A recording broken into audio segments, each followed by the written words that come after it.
ಮಹಾಭಾರತದ ರಹಸ್ಯಗಳು. ಈ ಕಾರ್ಯಕ್ರಮದ ಪ್ರಾಯೋಜಕರು ಸಪ್ತಮ್ ತೈಲ, ಶುದ್ಧತೆಗೆ ಆದ್ಯತೆ.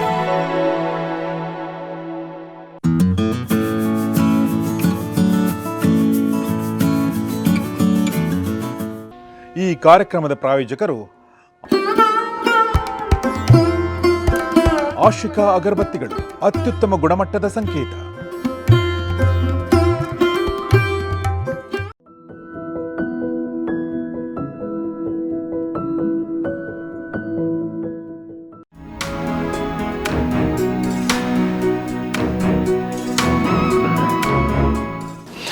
ಓಕೆ, ಒಂದು ಪ್ರಶ್ನೆ ಕೇಳಿದ್ದಾರೆ ನಟರಾಜನ್ ಅವರು. ಮಹಾಭಾರತದಲ್ಲಿ ಯಾವುದೋ ಒಂದು ಕಡೆ ಓದಿದ್ದೇನೆ ನಾನು, ಅರ್ಜುನ ದುರ್ಯೋಧನ ಹೆಂಡತಿ ಭಾನುಮತಿಯನ್ನು ಮದುವೆ ಆಗುತ್ತಾನೆ ಅಂತ ಬಂದಿದೆ ಯಾವುದೋ ಒಂದು ಪ್ರಸಂಗದಲ್ಲಿ. ಇದು ಇಲ್ಲಿ ಯಾಕೆ ಇಲ್ಲ? ಇದು ಸುಮ್ಮನೆ ಒಂದು ಕಥೆನ, ನಿಜಾನ? ವಿವರಣೆ ಕೊಡಿ ಅಂತ. ಇಲ್ಲ, ಆ ಕಥೆ ಇಲ್ಲ. ಭಾನುಮತಿಯನ್ನು ಅರ್ಜುನ ಮದುವೆ ಆದ ಅನ್ನುವ ಕಥೆ ಇಲ್ಲ ಮೂಲ ಮಹಾಭಾರತದಲ್ಲಿ. ಹಾಗೆ ಮದುವೆ ಆಗ್ತಾನೂ ಇರಲಿಲ್ಲ, ಹಾಗೆಲ್ಲೂ ಮದುವೆ ಆಗ್ತಾ ಇರಲಿಲ್ಲ ಆ ಕಾಲದಲ್ಲಿ. ಇದು ಪ್ರಾಯಶಃ ಅನಿಸಿಕೆ ನನ್ನದು. ವಾಲಿಸುಗ್ರೀವರ ಕತೆ ಕೇಳಿಕೊಂಡು ದುರ್ಯೋಧನ ಅರ್ಜುನನಿಗೂ ಕತೆ ಹೇಳಿರ್ಬೋದು. ಅಲ್ಲಿ ತಮ್ಮನ ಹೆಂಡತಿಯನ್ನು ಅಣ್ಣ ಇಟ್ಕೊಂಡಿದ್ದ ಅಂತ ಒಂದು ಕತೆ ಬರುತ್ತೆ. ಸುಗ್ರೀವನ ಹೆಂಡತಿಯನ್ನು, ರುಮೆಯನ್ನ, ಸುಗ್ರೀವನ ರಾಜ್ಯದಿಂದ ಹೊರಗಾಕಿ ವಾಲಿ ಇಟ್ಕೊಂಡಿರ್ತಾನೆ. ಅದಾದ ಮೇಲೆ ವಾಲಿ ಸಂಹಾರ ರಾಮ ಮಾಡಿದ ಮೇಲೆ ವಾಲಿಯ ಹೆಂಡತಿ ತಾರೆ ಸುಗ್ರೀವನ ಹೆಂಡತಿಯಾಗೆ ಮುಂದುವರಿತಾಳೆ. ಆದರೆ ಅದು ಆ ವಾನರ ಜನಾಂಗ ಇತ್ತಲ್ಲ, ಅಲ್ಲಿ ಹಾಗೆ ನಡೀತಿತ್ತು ಅಂತ ಅರ್ಥ, ಮನುಷ್ಯರಲ್ಲಿ ಇರಲಿಲ್ಲ ಅಲ್ಲೂ. ಹಾಗಾಗಿ ಅದನ್ನು ವಾಲಿ ಸುಗ್ರೀವರದ್ದು ಇಟ್ಕೊಂಡು ಹಿಂಗಿದ್ದೊಂದು ಕತೆ ಹುಟ್ಟಿರಬಹುದೇ ಹೊರತು ಅಂತ ಕತೆ ಇಲ್ಲ, ಅಂತ ಸಂದರ್ಭವೂ ಇಲ್ಲ. ಹಾಂ, ಇದು ಒಂದು ಪ್ರಶ್ನೆ ಲಕ್ಷ್ಮೀಶ ಅನ್ನೋರ್ದು. ಸರ್, ಶಕುನಿ ಹೇಗಿದ್ದ? ಶಕುನಿ ಅಂಗವಿಕಲನಾಗಿದ್ದಾನ? ಯಾಕೆಂದರೆ ಪ್ರತಿಯೊಂದು ಮಹಾಭಾರತದ ಟಿ.ವಿ. ಧಾರಾವಾಹಿಗಳಲ್ಲಿ ಶಕುನಿಯ ಪಾತ್ರವನ್ನು ಅಂಗವಿಕಲನ ರೀತಿ ಚಿತ್ರಿಸಿದ್ದಾರೆ. ಹೌದು, ಇದು ನನಗೆ ಈ ಪ್ರಶ್ನೆ ಬಹಳ ಚೆನ್ನಾಗಿರೋ ಪ್ರಶ್ನೆ ಅಂತ ಅನ್ಸುತ್ತೆ. ಯಾರು ಸರ್ ಕೇಳಿದ್ದವರು? ಇದನ್ನು ಕೇಳಿದ್ದು ಲಕ್ಷ್ಮೀಶ 1563. ಸರ್, ಅವರಿಗೆ ಇದನ್ನು ಹೇಳಬೇಕು, ಧನ್ಯವಾದ ಹೇಳಬೇಕು. ಒಂದು ಕಾರಣಕ್ಕೆ ಏನು ಅಂತ ಅಂದರೆ, ಈ ಕುಟಿಲತೆ ಅಂತ ಬಂದು ಕೂಡಲೇ, ವಂಚಕ ಬುದ್ಧಿ ಅಂತ ಅಂದು ಕೂಡಲೇ ಅದನ್ನು ಅಂಗಾಂಗದ ನ್ಯೂನತೆಯ ಮೂಲಕ ತೋರಿಸೋದು ಅನ್ನೋದು ಒಂದಿಷ್ಟು ಕಾಲ ಬಂತು ನಮ್ಮಲ್ಲಿ ಬಂತದು. ಅದು ಚೆನ್ನಾಗಿಲ್ಲ. ಅದು ಈಗ ಅವನು ಕುಂಟನಾಗಿರೋದು ಅಥವಾ ಒಂಥರ ವಿಕಾರವಾಗಿರೋದು, ಕುಳ್ಳನಾಗಿರೋದು, ಹಾಗಿರ್ತಾನೆ ಅಂತ ಗೂನುಬೆನ್ನಿನವನಾಗಿರೋದು ಅನ್ನೋದೇನಿಲ್ಲ. ಒಂದು ಕಾಲದಲ್ಲಿ ಹಾಗೆ ಮಾಡ್ತಾ ಇದ್ರು. ಪ್ರಾಯಶಃ ಅವತ್ತವ್ರು ಏನು ಅನ್ಕೊಳ್ತಾ ಇದ್ರು ಅಂದರೆ, ಮನಸ್ಸಿನಲ್ಲಿರುವ ಈ ವೈಕಲ್ಯವನ್ನು ತೋರಿಸೋದಕ್ಕೆ, ವಿಕಲತೆಯನ್ನು ತೋರಿಸೋದಕ್ಕೆ ಅವರು ದೇಹದಲ್ಲಿ ಅದನ್ನು ಮಾಡ್ಕೊಳ್ತಾ ಇದ್ರು ಅಂತ ಅನ್ಸತ್ತೆ. ಯಾಕೆ ಮಾಡ್ತಾ ಇದ್ರು? ಒಬ್ಬ ನಿರ್ದೇಶಕನೋ ಒಬ್ಬ ಕವಿಯೋ ಕಥೆಗಾರನೋ ಯಾಕೆ ಅಂಗಾಂಗದಲ್ಲಿ ತೋರಿಸ್ತಿದ್ದ ಅಂದರೆ, ಅವನಿಗೆ ಅದನ್ನು ಹೇಳಬೇಕಿತ್ತು, ಇವನ ಮನಸ್ಸು ಪೂರ್ಣವಾಗಿಲ್ಲ, ಅಂದರೆ ಪೂರ್ಣವಾಗಿ ಅರಳಿಲ್ಲ, ಅಲ್ಲಿ ನ್ಯೂನತೆ ಇದೆ ಅಂತ. ಆ ನ್ಯೂನತೆಯನ್ನು ಅವನು ಇಲ್ಲಿ ತೋರ್ಸೋಕೆ ಹೊರಟಿರ್ತಾನೆ, ಧ್ವನಿ ಪೂರ್ಣವಾಗಿ, ಪ್ರತಿಮಾ ಪೂರ್ಣವಾಗಿ ಅಂತ ಅನ್ಸತ್ತೆ. ಆದರೆ ಇವತ್ತು ಬದಲಾಗಿದೆ. ಇವತ್ತು ನೀವು ಖಳನಾಯಕರು ಹೀರೋಗಿಂತ ಗಟ್ಟಿಯಾಗಿರೋ ಥರನೇ ಇರ್ತಾರೆ. ಆಮೇಲೆ ಮೋಸ ವಂಚನೆಯನ್ನು ಮಾಡುವವರು ಇವತ್ತಿನ ಸಿನಿಮಾಗಳು ಅಂತ ನೋಡಿದಾಗ, ಅಥವಾ ಇವತ್ತಿನ ಕಥೆ ಕಾದಂಬರಿಗಳಲ್ಲಿ ಕೂಡ ಅವರು ಬಹಳ ಓದಿದವರು, ಚೆನ್ನಾಗಿರೋರು ತರದವರೇ ಆಗಿರ್ತಾರೆ. ಅವರೇ ಆಗಿರ್ಬೇಕು ಅಂತಲೂ ಇಲ್ಲ, ಯಾರು ಮೋಸ ಮಾಡಬಹುದು, ಯಾರು ವಂಚನೆ ಮಾಡಬಹುದು. ಅದಕ್ಕೂ ದೇಹದ ಇದಕ್ಕೂ ಸಂಬಂಧ ಇಲ್ಲ. ಹಾಗಾಗಿ ಶಕುನಿಯನ್ನ ಹಾಗೆ ತೋರಿಸಿರೋದಿದೆಯಲ್ಲ, ಹಾಗಿದ್ದ ಅಂತ ಯಾವ ಉಲ್ಲೇಖವೂ ಇಲ್ಲ. ಆದ್ರೆ ನಮಗ್ ಶಕುನಿ ಅಂತಂದ್ರೆ ಅದೇ ತರ ಮನ್ಸಿಗೆ ಬರೋ ತರ ಆಗ್ಬಿಟ್ಟಿದೆ. ಮಹಾಭಾರತದಲ್ಲಿ ಹಂಗೆ ತೋರಿಸಿದ್ದಾರೆ. ಈ ಹೊಸ ಮಹಾಭಾರತದಲ್ಲಿ ಹೆಂಗ್ ತೋರಿಸಿದ್ರೆ ಗೊತ್ತಿಲ್ಲ, ಸ್ವಲ್ಪ ಅದರ ಹತ್ರನೇ ಹೆಂಗೋ ತೋರಿಸಿರ್ತಾರೆ. ಕಣ್ಣು ಸ್ವಲ್ಪ ಹಿಂಗಿರೋದು, ಈ ತರ ಮಾಡೋದು, ಹಿಂಗೆಲ್ಲ ಮಾಡಿ. ಓಕೆ, ಹಾಗೇನು ಮಹಾಭಾರತದಲ್ಲಿ ಇಲ್ಲ. ಇಲ್ಲ ಇಲ್ಲ ಇಲ್ಲ. Okay okay okay. ಆಮೇಲೆ ನಾನು ಇತ್ತೀಚೆಗೆ 2 ಸಿನಿಮಾಗಳು ನೋಡಿದೆ.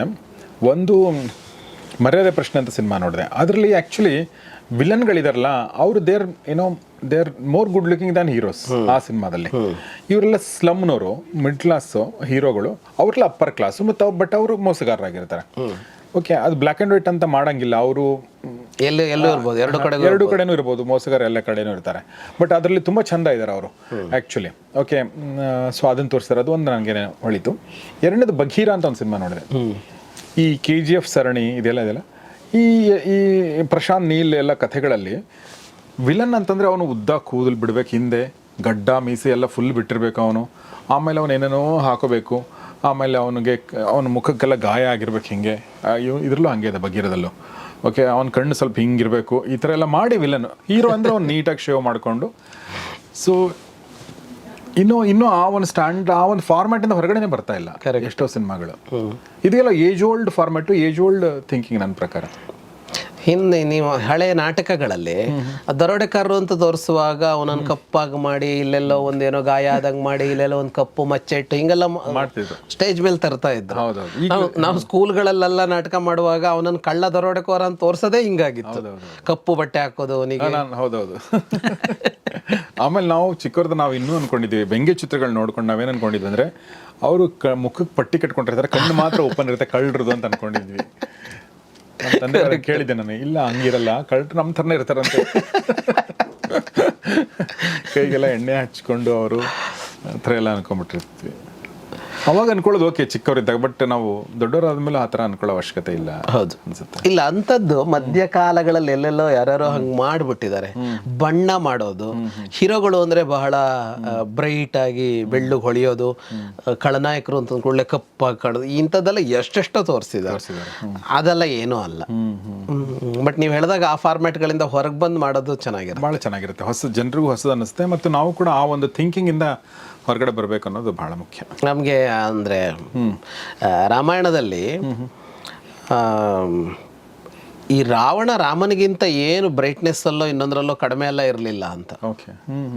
ಅಹೋ ರೂಪಂ ಅಹೋ ಅಂತೆಲ್ಲ ಆಂಜನೇಯ ಮೊದಲು ಅವನನ್ನು ನೋಡಿದವನು ಅದ್ಭುತವಾಗಿ ಹೊಗಳ್ತಾನೆ. ಎಂಥ ರೂಪ, ಎಂಥ ತೇಜಸ್ಸು ಇದು ಅಂತ ರಾವಣನ ನೋಡಿದವನಿಗೆ, ಹೆಂಗಿದಾನಲ್ಲ ಇವನು ಅಂತ ಅವನಿಗೆ ಆಶ್ಚರ್ಯ ಆಗ್ಬಿಡತ್ತೆ ರಾವಣ ಅಂತಂದ್ರೆ. ನಾವಿವಾಗ ರಾಕ್ಷಸ ಅಂತ ಅಂದ ಕೂಡಲೇ ಅದೇನೋ ಒಂದು ಬಣ್ಣ ಕಟ್ಟಕ್ಕೆ ಹೊರಡ್ತೀವಲ್ಲ, ಹಾಗೆ ಇರಲೇ ಇಲ್ಲ ರಾವಣ ಅಂತ ಬರುತ್ತೆ. ಆಮೇಲೆ ದುರ್ಯೋಧನನು ಸ್ಫುರದ್ರೂಪಿ ಸುಂದರನೇ ಅವನು. ಮಹಾಭಾರತಲ್ಲಂತೂ ಅವರು ಒಂದೇ ಥರನೇ ಇರ್ತಾ ಇದ್ರು. ಇದಾರು ಬಿಡೋಣ, ಒಂದೇ ಅಣ್ಣ ತಮ್ಮಂದ್ರ ಮಕ್ಕಳು ಅಂತ. ಅಲ್ಲಿ ಅವನು ರಾಕ್ಷಸ ಅಂತ ಅಂದರೆ ರಾಮ ಕಪ್ಪಾಗಿದ್ದ, ಅವನು ಕಪ್ಪೇನೆ, ಇವನು ಮೇಘಶ್ಯಾಮ ಆದ್ರೆ ಅವನು ಕಪ್ಪಾಗಿದ್ದ ಅಂತ ಬರುತ್ತೆ. ಆದರೆ ಹೊಳಪು ಇತ್ಯಾದಿಗಳು ಬಹಳ ಅದ್ಭುತವಾಗಿತ್ತು ಅಂತಲೇ ಬರುತ್ತೆ ರಾವಣಂದದ್ದು. ಆಮೇಲೆ ರಾಕ್ಷಸರು ಅಂದ ತಕ್ಷಣ ಕಪ್ಪು ದಪ್ಪ ಎಲ್ಲರೂ ಹಂಗಿರ್ತಿರ್ಲಿಲ್ಲ, ಕೆಲವರು ಹಂಗಿರ್ತಾ ಇದ್ರು ಅಷ್ಟೇ, ಆ ತರಹದವರು ಇರ್ತಾ ಇದ್ರು. ಸೊ ಹೀಗಾಗಿ ಶಕುನಿ ಆ ಥರ ಅಂಗವಿಕಲ ಆಗಿದ್ದ ಅನ್ನೋದಕ್ಕೆ ಏನೂ ಇದು ಸಿಗೋದಿಲ್ಲ. ಓಕೆ, ಆ ಥರ ಇದರಲ್ಲೂ ಮಾತುಗಳು ಬಂದ್ಬಿಟ್ಟಿದೆ. ಏನು ಕುಂಟಂಗೆ ಎಂಟು ಚೇಷ್ಟೆ ಅನ್ನೋದು, ಇದು ಕಳ್ಳನ್ ನಂಬಿದ್ರು ಕುಳ್ಳನ್ ನಂಬೇಡ ಅನ್ನೋದು, ಈ ದೈಹಿಕ ನ್ಯೂನತೆಗಳನ್ನು ಇಟ್ಕೊಂಡು ನಮ್ಮವರು ಬಹಳ ಕಾಲ ಏನೇನೋ ಮಾಡಿಬಿಟ್ರು. ಅದರಿಂದ ಆ ಫಾರ್ಮ್ಯಾಟ್ಗಳಿಂದ ಹೊರಗೆ ಬರಬೇಕು. ಹೌದು. ಅದೇ ಅಂದರೆ ಆ ಟೈಮಲ್ಲಿ ಅನ್ನೋರ್ಗೂ ಏನೂ ಅನ್ನಿಸ್ತಿಲ್ಲ, ಅನ್ನಿಸ್ಕೊಂಡ್ರಿಗೂ ಏನೂ ಅನ್ನಿಸ್ತಿಲ್ಲ. ಬಟ್ ಈಗ ಆ ಥರ ಇಲ್ಲ. ಈಗ ಎವ್ರಿಬಡಿ ಹ್ಯಾಸ್ ಬಿಕಮ್ ಸೆನ್ಸಿಟಿವ್. ಹೀಗಾಗಿ ನಾವು ಅದನ್ನು ಅದೇ ಥರ ಟ್ರೀಟ್ ಮಾಡಬೇಕು. ಮಹಾಭಾರತದ ರಹಸ್ಯಗಳು. ಈ ಕಾರ್ಯಕ್ರಮದ ಪ್ರಾಯೋಜಕರು ಸಪ್ತಮ್ ತೈಲ, ಶುದ್ಧತೆಗೆ ಆದ್ಯತೆ.